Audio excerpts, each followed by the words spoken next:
Let's go to work, 'cause I'm tripping. Gotta work on myself, 'cause I'm falling apart. Please wake me up, 'cause I'm slipping. Can't fight this feeling off no more. But I'm not going to give up and fall. Rise above the door, meet all my challenges and search for my strength. I defeat them all, I'm never ever gonna hide no more. I come to love myself again, yeah. For all the things I didn't know, the pain, the hurt, I let it go.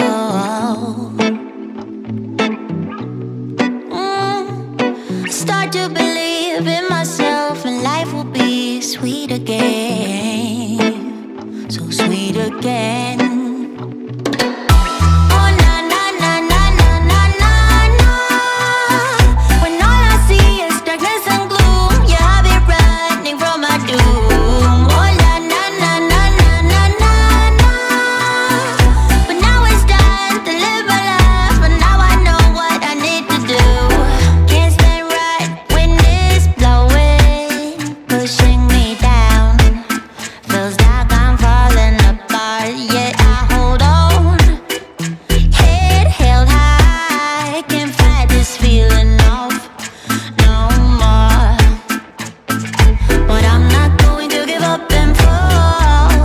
Above it all, meet all my challenges and search for my strength. I defeat them all, I never ever gonna hide no more. I come to love myself again, again.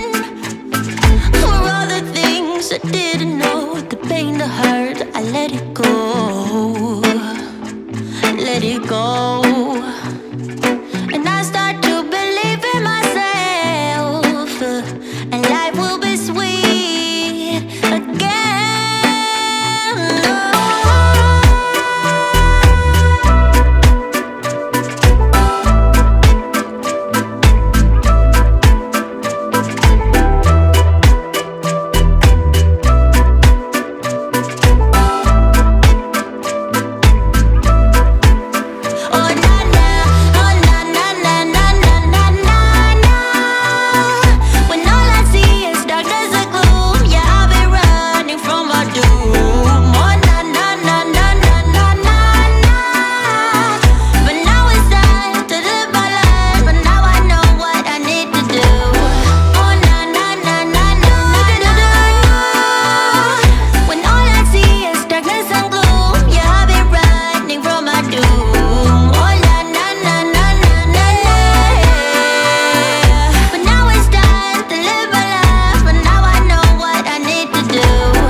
This is right here. And if this is right here, then that means that this is right here. You should be able to hear me. This is James True live. It's been a while. Good to see you all. Happy Monday. Happy St. Patrick's Day. A day where many people celebrate Bacchus without knowing it. I hope you're well. Having some interesting technical issues. Pollo Loco. Richard, Pollo Loco. Walk into any Mexican restaurant across America and say Pollo Loco, and they will bring you a piece of styrofoam, and inside that styrofoam will probably be a splendid combination of rice, green lettuce shredded, 3 nightshades, if you're lucky, guacamole, and chicken with white sauce. How does that mean Pollo Loco? It's in the cards, my friend. It's built into the Mexica of this world. Just got back in town today. Hope you guys are doing well. I want to remind you that I'm on a new setup. I learned this new setup. Then I went out of town. And then I forgot everything. Like everything. But I think it's all working now. We'll see. Today's going to be a short show because we're going to go right into airship. In fact, I'm trying a little technical trick here today, which is that as soon as this show ends, it should redirect you to our new channel, Airship, and the post-show discussion, should there be anyone that shows up, will be there. I say that because I've been out of town, and I threw out this morning, hey guys, I'm coming back if you guys want to do an airship. I miss the fuck out of you. So please come. Please come. I miss you. I was hoping to do more streaming in Portland, but oh, man, I met this girl. Yeah, you know the rest. Met this girl at a roller skating rink. Did a few rounds. Smoked some crack, and yeah, it was good. What do you mean by smoke crack, James? I mean we found each other's butt crack, accepted the beauty that is the cleavage of the rear, and saw through to the other side. Break on through. Love me 2 times, babe. There's a lizard. He lives in the desert. Fucking find the snake. All that stuff. So, hope you're well. I like the idea of this. Good. I miss you too. I miss you too, Yesenia. Thank you for being back. Apollo Loco. Oh my goodness. Edward, why did you raise this to a higher level? Okay.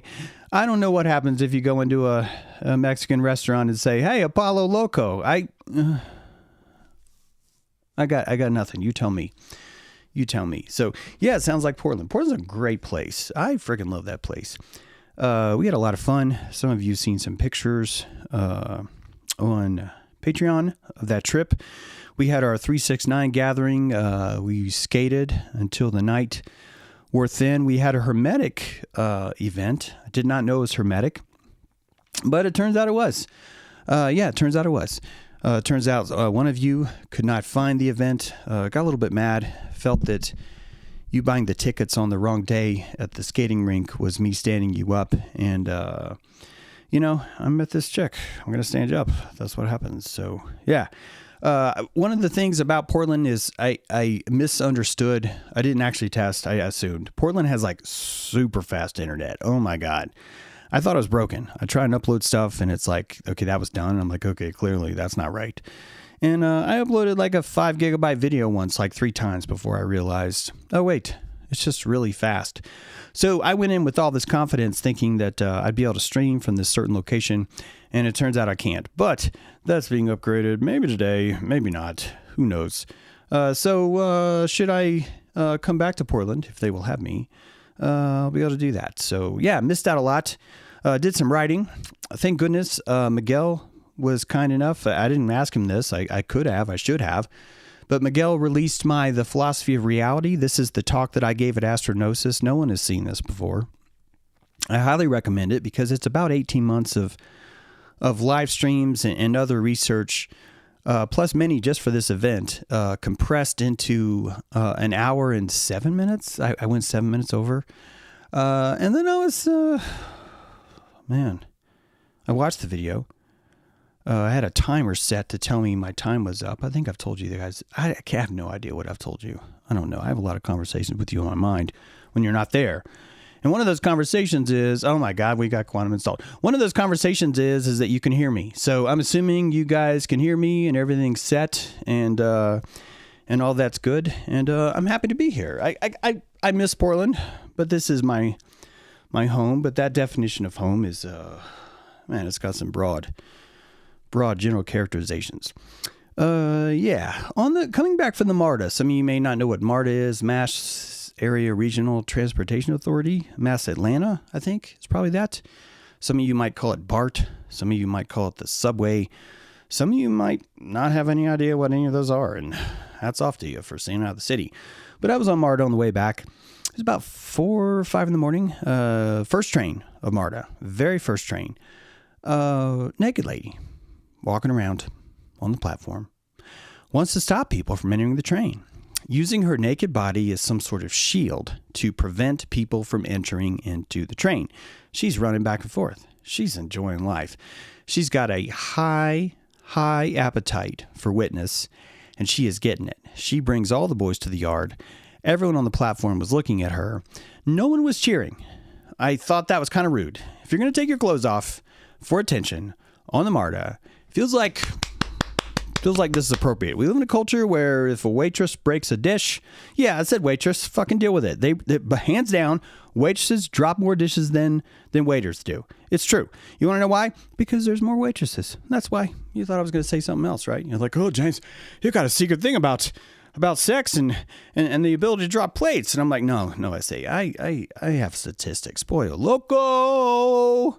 So what was that? Yeah. So she's going back and forth. I'm giving her witness. I think I'm the only one on the train looking right at her. Like I'm just like, hey, I'm here. I see you. I see you. I see you. When I say naked, nothing from the waist up. She had a shirt that the arm of the shirt, it was sort of like a tank top. The arm of the shirt was pulled over her head and was kind of squished down in the waist and barely hanging off her. She didn't have a lot of hips. I'm not going to lie. She had very little hips. So really, it wasn't long for this world. And I noticed how normalized it was. I noticed how everyone on the train was just pretending it wasn't happening. In fact, it wasn't happening for many of the people. I don't think many of the people saw it. And I thought about this. And at a lower frequency, I could be like, yeah, people suck. They're so uncompassionate. They ain't got no reason to be there. Or I could have thought, hey, they've probably seen this a lot before. It's become normalized and they feel that maybe the best approach is to not say anything. I want to remind you guys that I picked up a guy off the side of the road about a year and a half ago. Old man, very delirious. He was sitting on the slope of the hill. I walked up to him, asked if he was okay. He's like, yeah. And I was like, do you need a ride? He's like, yeah. And he started following me down the car. So I'm like, oh, God, I'm putting this guy in my car. And thank goodness he attacked me with a stick. When he attacked me with a stick, I realized, hey, I don't have to give this guy a ride. I have done my deed. I can run away now. There's a nail in the stick. I should be honest. The nail in the stick, I don't even know was necessarily meant for vorpal contact, okay? I think he just happened to grab a stick that had a nail in it. I'm just saying. It was sort of like a 2x4, but I think it was more of like a deck post rail. Those are technically 1 1/4 by 1 1/4, James. Yeah, something like that. Had a nail in it. Could have been a screw. I don't know. But yeah, that was the only excuse I needed to know, hey, you know what? I'm released from all responsibility. Don't want this guy in my car. Some of you may haven't had that happen yet. Some of you are still in the kumbaya, and I want you to stay. I love this innocence. Keep it up. This innocence is important. It's important because you are the bridge between the younger generation and the older generation, the ones that are trying to find a little bit more joie in their compassionary skills, right?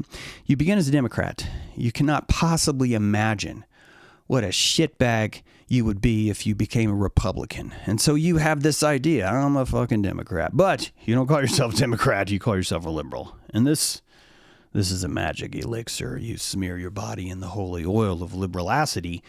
And now you get to hate conservatives, you get to hate Republicans, and you find brethrenship in this idea that you have an open door policy. Rich people can afford boundaries, poor people cannot. I'm not talking about money, ladies and gentlemen. I'm talking about energy.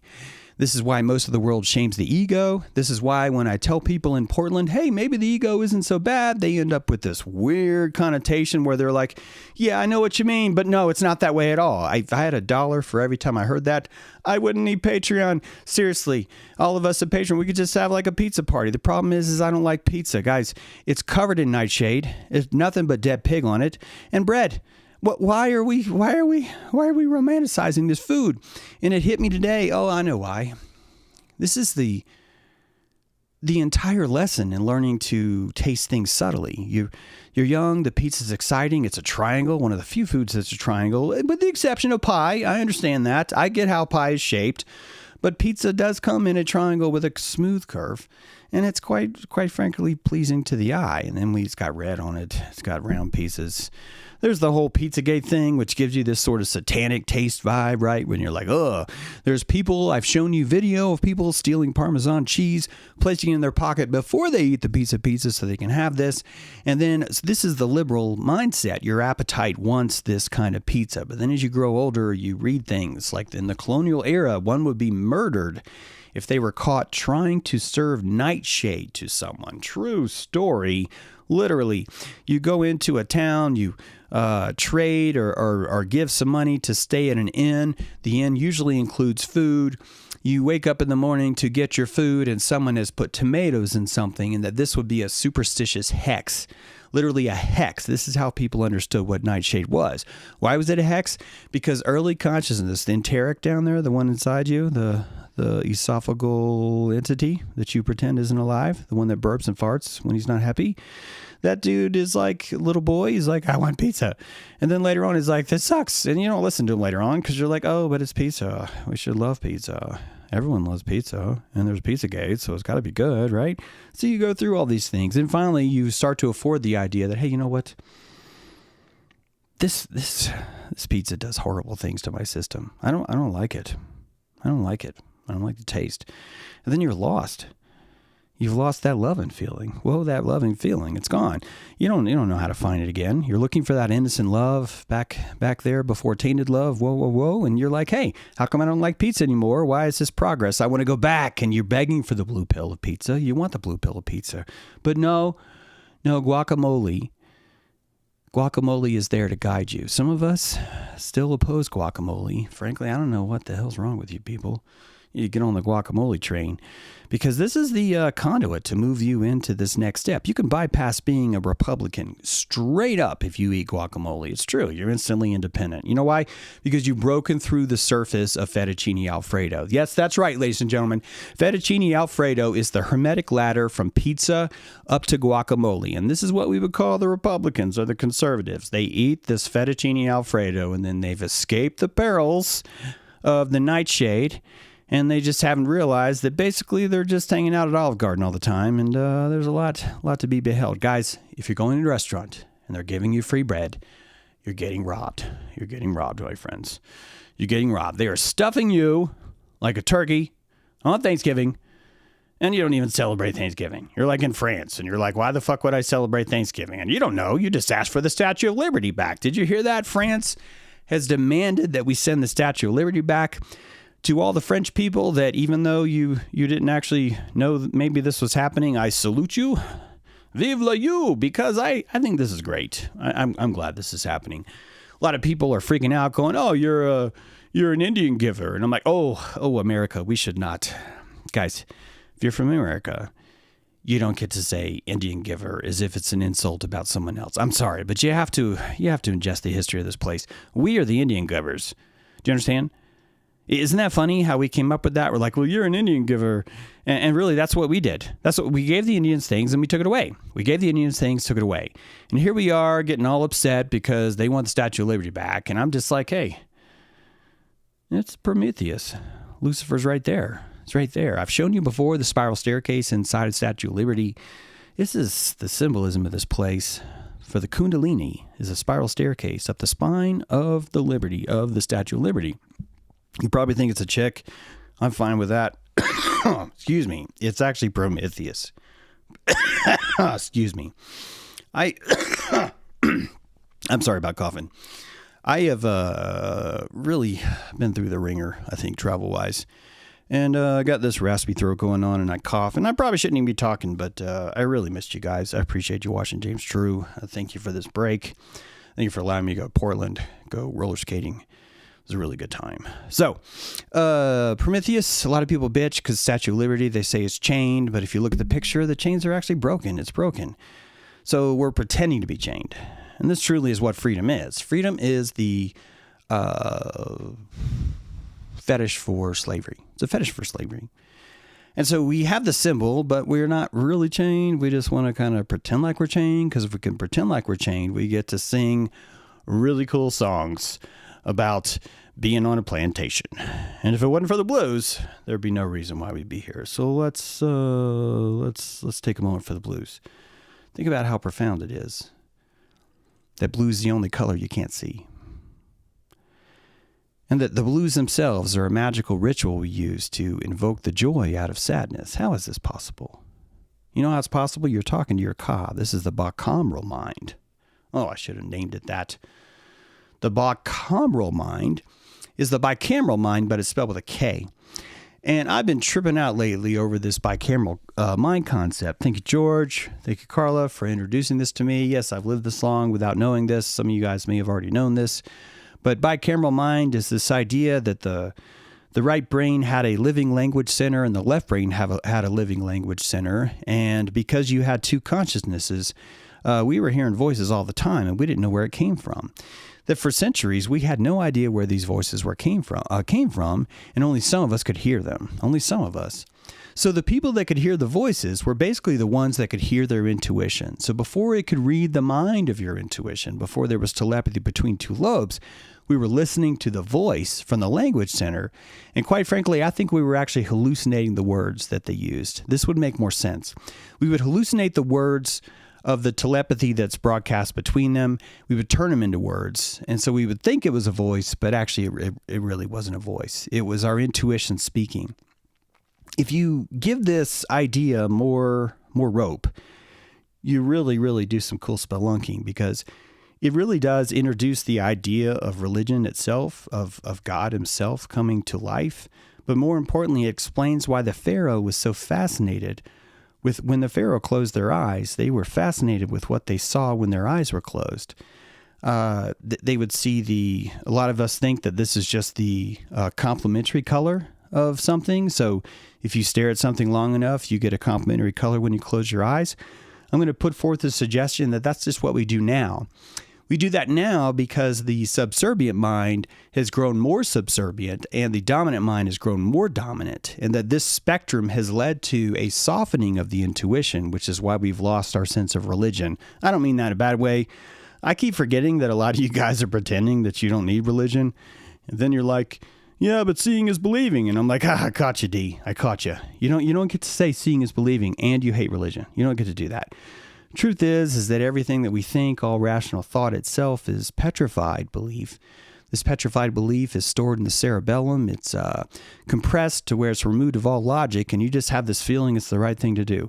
We call these things logic. We call these things rhetoric. We call these things the quadrivium, the trivium. All these things are built up from this concrete structures that basically just survived over time through testing.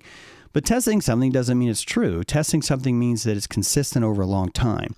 And something being consistent over a long time, it's a big assumption to think that that means it's true. Do you see what I'm saying? There's a subtle difference here, guys. There's a subtle difference.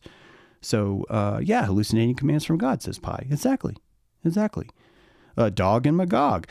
Very, it's actually Gog and Magog, but yeah, best pets own. I think you nailed it. It's actually there. Additionally, last week, I want to do a special shout out to Carmen Smith-Stoddard, who gave me the opportunity of having a live stream while I was out of town, which also helped me trim the gap, right, between live streams. If you didn't see that discussion, I encourage it. That was a very lively discussion. And sorry, Carmen, if I got a little weird there at the end. I kind of jumped the... What does Tretch say? I jumped the Orca. It's like, that's when you jump the shark, but you bring up Orca consciousness like way before you should bring up Orca consciousness. Like, I should have really, really wined and dined Carmen's audience a lot longer before I brought up Orca consciousness. Because I think that I had them in hey, this guy's legit. Then I started talking about how orcas are mind controlling all the ships from history, and that just through the navigational superiority of telepathic sonar, that they actually shaped the world, and that they're probably breeding us right now as candy. Yeah, you heard me, candy. And they probably have a bunch of people that do go to the sea, kind of like lemmings every year, but consciously they don't tell people they're going to the sea. Some of you have seen the documentary Missing 404, where all these people gone missing. I'm suggesting to you, in maybe a joke kind of a way, not saying that it could be a lie. I will tell you one lie every live stream, and that lie could be that I'm going to tell you a lie every live stream. So that doesn't help you unless you're like really simple-minded. Then you're like, wait, you have to be lying. And it's like, yeah, you missed it, buddy. But this could be the source. People that are missing are actually going out to the sea to become morsels for Orca. I'm suggesting there's a deep fat fryer on an island somewhere. Orcas would have no problem making this. They just simply hypnotize a few sailors to be like, instead of Ezekiel having a vision of a fucking chariot, you've got Roger. And Roger's captaining his boat, and he's like, I'm going to fucking weld a deep fat fryer on the island of Bagash, right? And so you go to the island of Bagash, and there's a giant fat fryer, and these humans now, because they're hypnotized, they just walk right up and jump right in, and they're good. You might be wondering, how could orcas do this? What is their morality? The answer is Tilikum, baby. Tilikum was sent in, just like Isaac and Jacob, to say, let's see how compassionate humans are, and we fucked the pooch on that one. We really fucked the pooch on that. If you don't know who Tilikum is, this is, God bless you, Tilikum. God bless you. Tilikum is the dude that scalped his marine biologist trainer. This might sound cruel, but I think if you're going to pretend to be a marine biologist, this means you're supposed to like really love animals. How the fuck you could keep an orca in captivity that long and not find a way to expose the bullshit that you're doing to it every day kind of shows me that you kind of deserve to be worn as a hat. And Tilikum does not disappoint. Yes, he scalped her, ripped out her vagina, and wore her as a hat on his head. This is a true story. Now, I've suggested to you in previous streams that all the other orcas that have started to demonstrate this behavior off the coast of Gibraltar could be actually doing this in solidarity with Tilikum, but since we do not fully understand the capabilities of consciousness, where it's right over our head. Like a scalped marine biologist, just right over your head, ladies and gentlemen. Right over. So how's this? My voice still works. I can still live stream, right? None of this is written down. None of this is prepared. So that's not bad. Yeah, I still got it. Maybe. Maybe not. You tell me. Let me know in the comments while I sip this coffee. Yes, Orca lawyer. Hi, I'm representing all toothed mammals for any lawsuits. If you have ever been accused, I'm talking specifically to you dolphins, no offense, but you know who you are. If you have been accused of sexual assault on some kind of dolphin petting island, I am willing to represent you. That's right, you. I want you to call me on the psychic phone. I will hear you, and I will build you a defense that cannot be beat. We will say that you were framed because you were. That they came to the island. They wore provocative clothes. They're the ones that crawled in saying, oh, I want to have a spiritual experience. And then orcas like, well, our dolphins are like, well, you asked for it. And then they rape you. And you're like, well, why is that? And because the dolphin knows. The dolphin knows. The dolphin's like, your aperture needs to be open, right? You want a spiritual experience? I'm going to rape your aperture. And that's what dolphins do. James, don't say rape. Don't say rape. I can hear you, demon. God, I can hear you in my head. You were here like 4 years ago. You started freaking out one day because I started talking in dojo about rape. Then it hit me. Oh my God, this dude's either been raped or accused or has raped someone. And then you realize, oh my God, I can see through people's clothes. You can see. Oh my God, we got super chats. Look at this. Welcome to the other side of the portal, friends. Hey, Neeg, good to see you. Thanks for the super chat. And we got a $20 for Portal Finder. Thank you so much, sir. That's fitting that it's Portal Finder, and we were in the portal. I love how that works. So killering it. That's adorable, Corey. Thanks for being here, guys. Beard is strong. Thank you. Need to bring out Wolfman Jack. Tim, you're gonna really mess me up if I start doing Wolfman Jack. I think I'll start coughing uncontrollably.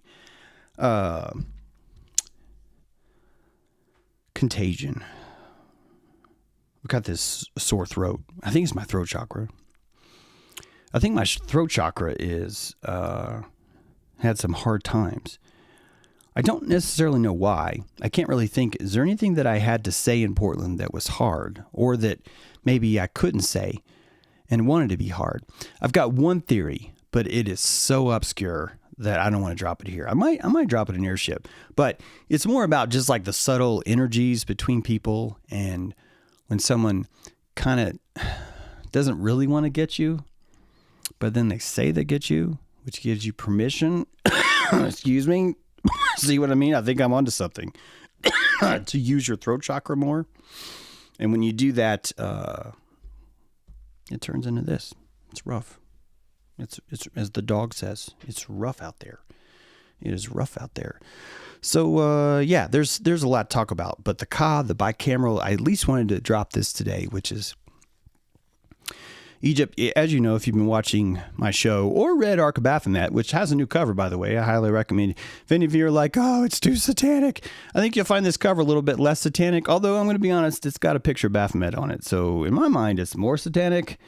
But I think if you guys saw it, you'd be like, oh, I could bring this to church. No one's going to catch me. Right? Because no one's going to know Khnum is Baphomet. They're going to have to read the book first. And if they read the book, you get to point your fingers at them and go, hey, you're the one who read the book. You're the one that corrupts your mind, right? So Egypt was seeing blue before anyone else. I'm saying this because Dendara was one of the few places that had blue. Then Gladstone references that the first languages that even encapsulated the word blue, it wasn't Greece, by the way. Hate to break it to you, some of you guys that are like, it's all about the blue fucking. It's like, I'm sorry, they didn't even use the fucking word blue. They didn't have it. It took so long for them to come up with blue. You know how blue first? Fucking Egypt.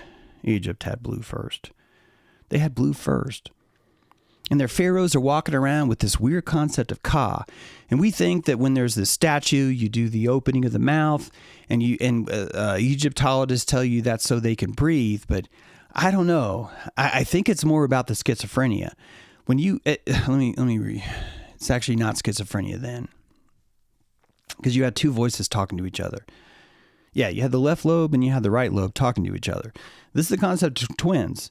You are twins within twins. We've talked about this, right? Your DNA is a twin going one way and a twin going the other way. Your two lobes are a complete language center on your left, a complete language center on your right. Both of them are talking to each other until now, when one of them is so subdued, it takes a lot more subtlety to listen to it. But there's another set of twins. Additionally, you've got a twin pair of testicles, guys, and you're looking for your twin pair of ovaries, and girls, you've got twin ovaries and you're looking for your twin testicles. So this is all about twins within twins within twins. It's the divine twins. And if you caught the Pulpal View, all the episodes we did on Mesoamerica, you'll remember, hopefully. If not, we'll do the stream again. I don't mind repeating it, because I learn more each time. But you learn there's at least 5 or 6 completely different cosmologies, like pristine cosmologies, i.e. what seems to be separated by all culture, had this same concept of divine twins giving birth to civilization. I want to remind you all that the largest assumption science has ever made is that there's an origin point.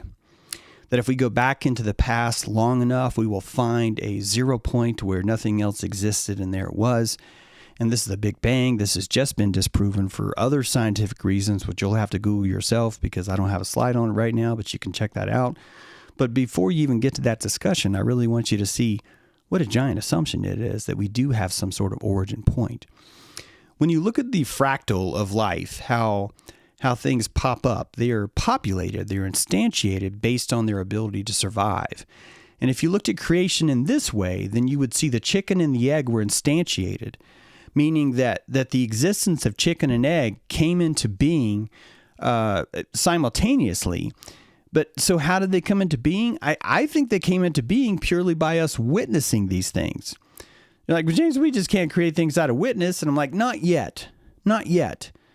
But we can see energy in the world and put it in costumes. We'll call it flying discs. We'll call it Sasquatch. We'll call it armies in the heavens, the golden armies of China, which would have been funny if they were peeing on people. Let's just be honest. That would have been really funny if it was like the golden armies of the sky. But that didn't happen. But as we go through history, the costumes of what we called UFOs change.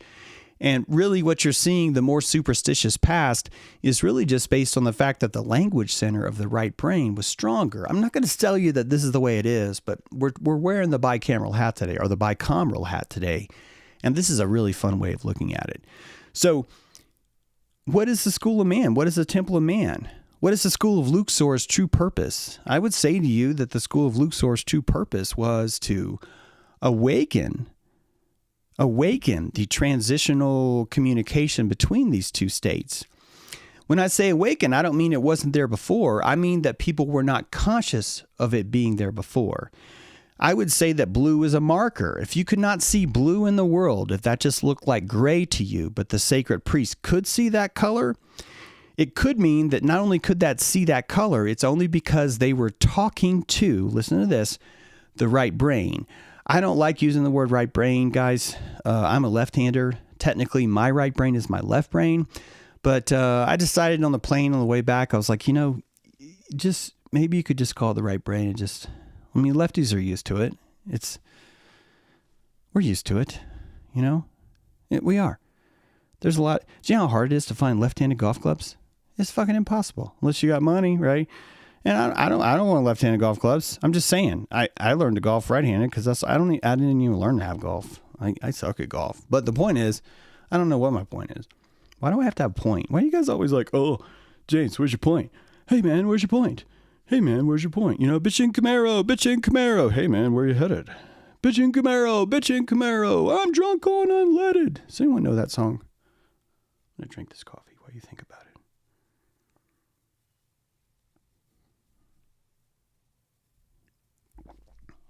That's a quiet swallow, ladies and gentlemen. This is Wolfman Jack. We're doing a weather check. There's no traffic anywhere, man. I'm at home. There's no traffic. I did leave my door open the entire time. Kind of surprised by that. It was cracked. Don't know how that happened. Pretty sure I closed it all the way. Had to check the house for zoomies. Didn't find any. I think we're okay. So we have 9 minutes before we jump on to Airship. If you have anything that you want to say or bring, I encourage you to check that. If you don't know where that link is, it'll redirect here. If you want to join us in the discussion, I just need you to join Patreon for free, and you'll see the invite today. Not all airships are free, but today I think is a free one if I did it right. So it's your opportunity. You can come in, you can say stuff, you can listen, you can say stuff and listen. You can do both. Some of you can just listen and then say stuff. There's no promises. You can leave early, you can come late, you can check out anytime you like, but you can never leave. All right, we got a hand up. Alan Cornford, We Walk Upon Dragons, new book I need. All right, Porterfinder's got a book review in. He's saying check out that book. I've never heard of it, but it sounds pretty good. So this ka, we've talked about how the ka is the lotus. Remember this? The root of the lotus is in the mud, so it's in the dirty earth. Think about it that way. So your ka would be your right brain. This is what the bicameral mind, I think, would suggest to you. That your ka would be the right brain. And that this vessel is talking to you because you have a lotus on top. Your ba is your left brain. Your ego. Excuse me. Excuse me. Excuse me. I'm sorry for coughing, guys. I'm sorry for coughing. So your left brain's ba, your right brain's ka, and that the umbilical between them, the thing, the chute that allowed them to communicate, is your corpus callosum. This is a part of the brain which facilitates the movement of communication between these things. An initiate coming to Egypt would not know that he has intuition. And the Egyptians could test this initiate by showing him the color blue and seeing if he can distinguish it. That you could have a word or symbol that's maybe written in blue but has a gray background, for example. And that until you're able to tap into your intuitive mind, you would not be able to see this. James, how does the science work on this? Well, it turns out you have a fovea with no blue cones in it. The fovea is the dip. It's some of you guys getting bored with the science, think about reverse nipple. That'll wake you up. A nipple reversed in your eye. It's a dimple. It's a dimple. A dimple in your eye has all of your color cones, almost all. And that these color cones are packed into this space, but there's no blue ones. There's no blue ones. None of them are detecting blue. They're not. Tetrachromancy, some of you have 4 receptors. I'm not pointing at anyone, but you probably have a vagina. It tends to go with it. But you guys have 4 receptors. You're able to see electricity and fish and stuff. Good for y'all. That's what you get for wanting to connect socially. But this stipple doesn't have any blue cones in it. You actually have to hallucinate blue. There's a few blue cones, but it's about 10% of the blue cones in your eye than what we actually see. Meaning that there's no way that the sky would be as blue as it is. Feel free to look this up. There's no way that the sky would be as blue as it is if it were not for you hallucinating. And I'm suggesting that you're able to hallucinate because you're talking to your right brain. And your right brain is probably subordinate, which means it's just going to fulfill the obligations of the left to keep you invested. So I would say that the hallucinations are your right brain, adding the necessary dilation to keep you informed, to keep you caught up in the spunk of this place. So, we learn at Luxor. Pythagoras probably went there. A lot of the greats probably went there. Everyone until the Old Testament, right? I'll remind you before that Old Testament doesn't mention the pyramids. That's kind of interesting. I mean, the Bible doesn't mention the pyramids at all. The city of On, which is the city of Heliopolis, would be the closest reference it has, and that's about 19 miles north of the Great Pyramids. So it's not like we can say, well, maybe they just never been there. I mean, they were pretty close. They could probably see it on the horizon. I haven't checked the math, but it is 19 miles. I just don't know. I don't know if they could see it or not, but they probably could. They probably heard about it. It's kind of hard not to hear about a giant pyramid. It's probably not that hard to hear about that. So we're in Un, but for some reason we're not talking about the pyramids. We have the Ark of the Covenant, which looks just like the Holy of Holies, the place inside Luxor Temple. This will be where your heart is. The sacrum of that temple is the Holy of Holies. The sacred barge of Adam and Eve was brought into the temple of Luxor and displayed in the Holy of Holies. We have all these rituals, but for some reason the Hebrews don't tell you about them. Instead, they tell you about the tabernacle and the Holy of Holies inside, the Ark of the Covenant. The Ark of the Covenant really was just kind of taken from Egypt. It's the ideas were stolen. These are people who used to be slaves in Egypt. Fuck them. They developed a conscience. That's what you get. You grow up enough, you don't want to be slaves anymore, and you liberate yourself. And how do you liberate yourself? I think you form a union. You form a union. You start bitching a lot. You're like, Pharaoh ain't got no soul. That's probably what you said, right? And Pharaoh's rocks are all square, man. Stuff like that. And it catches on. And next thing you know, Pharaoh's like, you guys are fired. I don't need you anymore. And you're like, you can't fire us. We quit. And Pharaoh's like, I already fired you. And you're like, nuh-uh, we quit. And I just explained to you what Jews are. I should be nicer about that. I should be. But I can't.